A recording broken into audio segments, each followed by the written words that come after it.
Hello everyone, welcome back to my channel. My name is Jessica. Bienvenidos nuevamente. En el día de hoy les voy a leer el libro The Eye of Minds de James Dashner. Hace un par de años atrás leí este libro y me gustó mucho. Es como ciencia ficción, básicamente ciencia ficción, pero es bien interesante porque tiene que ver con tecnología y un mundo ficticio de videojuegos y pues nada, vamos a leerles aquí.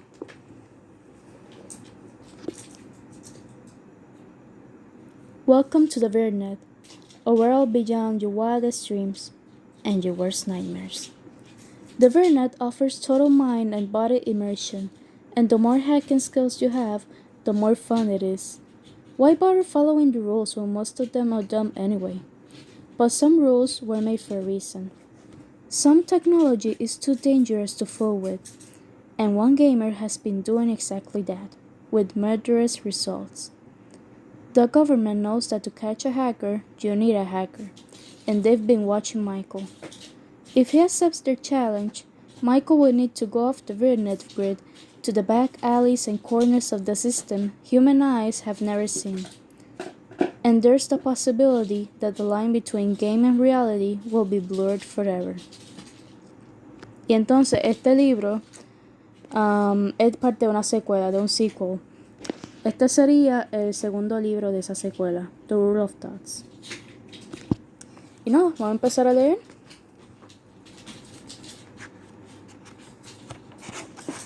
The Eye of Minds, James Dashner. Este libro es del 2013. 2013, pero yo lo vine a leer como en high school, por leer como para el 2015.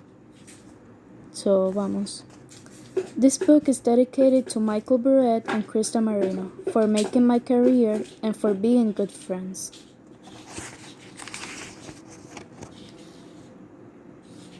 Chapter 1. The Coffin. Michael spoke against the wind to a girl named Tanja. I know it's water down there, but it might as well be concrete. You'll be flat as a pancake the second you hit. Not the most confident choice of words when talking to someone who wanted to end her life, but it was certainly the truth. Tanja had just climbed over the railing of the Golden Gate Bridge, cars zooming by on the road, and was leaning back toward the open air, her twitchy hands holding onto a pole wet with mist. Even if somehow Michael could talk her out of jumping, those slippery fingers might get the job done anyway. And then it'd be lights out. Disculpen que está mi gatito. Dale, Toby, echa para allá.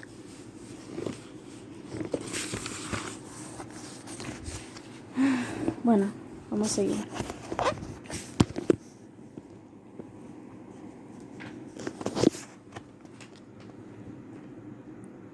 He pictured some poor sap of a fisherman, thinking he'd finally caught the big one, only to reel in a nasty surprise.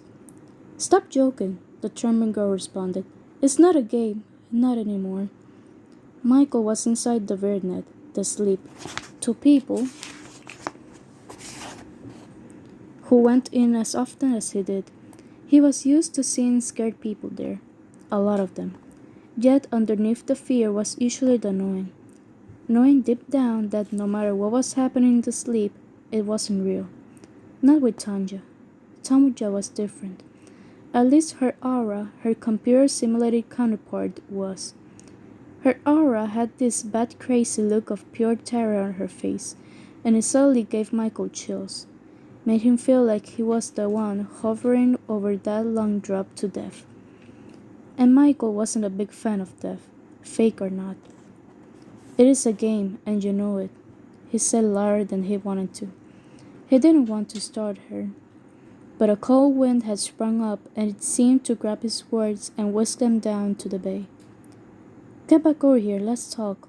We both get our experience points, and we can go explore the city, get to know each other, find some crazies to spy on, maybe even hack some free food from the shops. It'll be good times. And when we're done, we'll find your portal, and you can live back home. Take a break from the game for a while. This has nothing to do with lifeblood, Tanya screamed at him.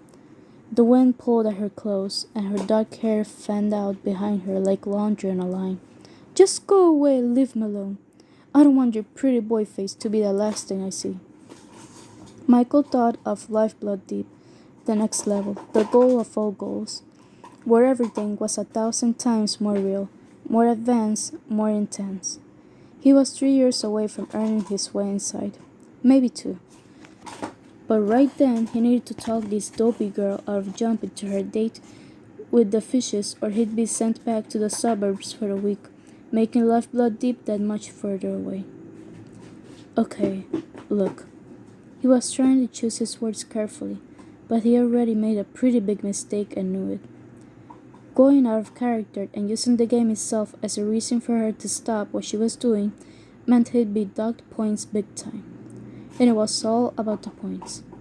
But this girl was legitimately starting to scare him. But it was that face, pale and sunken as if she'd already died. Just go away, she yelled. You don't get it. I'm trapped here. Portals or no portals, I'm trapped. He won't let me lift. Michael wanted to scream right back at her. She was talking nonsense. A dark part of him wanted to say forget it. Tell her she was a loser, let her nosedive. She was being so stubborn. It wasn't like any of it was really happening. It's just a game.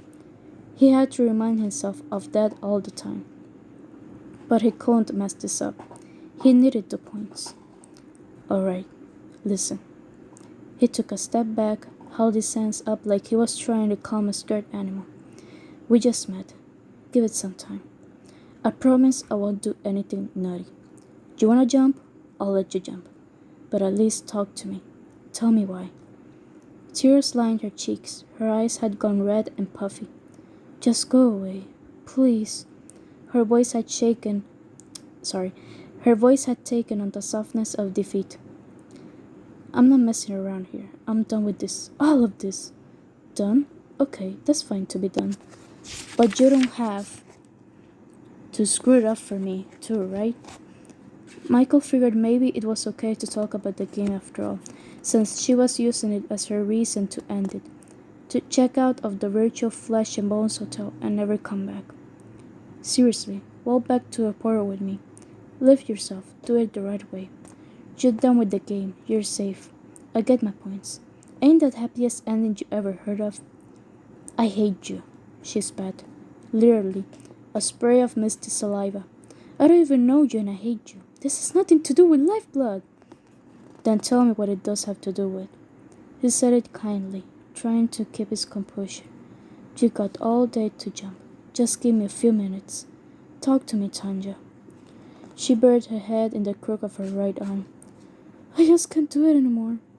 She whimpered and her shoulders shook, making Michael worry about her grip again. I can't. Some people are just weak, he thought he wasn't stupid enough to say it. Lifeblood was by far the most popular game in the Vernet. Yeah, you could go off to some nasty battlefield in the Civil War, or fight dragons with a magic sword, fly spaceship, explore the freaky love shacks. But that stuff got old quick. In the end, nothing was more fascinating than bare bones, dirt in your face, gritty get me out of here real life. Nothing. And there were some, like Tanya, who obviously couldn't handle it. Michael sure could. He'd risen up its ranks almost as quickly as legendary gamer Gunnar Scale. Come on, Tanya, he said. How can it hurt to talk to me? And if you're going to quit, why would you want to end your last game by killing yourself so violently? Her head snapped up and she looked at him with eyes so hard she shivered again. Kane's haunted me for the last time, she said. He can't just trap me here and use me for an experiment. Second the kill sims on me. I'm gonna rip my core out. Those last words changed everything. Michael watched in horror as Tanya tightened her grip on the pole with one hand, then reached up with the other and started digging into her own flesh. Wow, ya ven lo que les digo. Pues nada, voy a dejarlo hasta aquí. Este sería el capítulo 1 de Eye of Minds by James Dashner. Espero que les haya gustado el video. Déjenme en los comentarios si les gustaría que les siga leyendo esta historia y si más adelante quisieran una traducción de inglés a español, que me tomaría un poco de tiempo, pero lo puedo hacer, no veo por qué no. Y thank you so much for being here. I hope you like this reading so far. This is chapter 1 of The Eye of Minds by James Dashner. Let me know in the comments if you want me to keep reading it. And yeah, that'll be everything today. See you next time. Nos vemos la próxima. Adiós.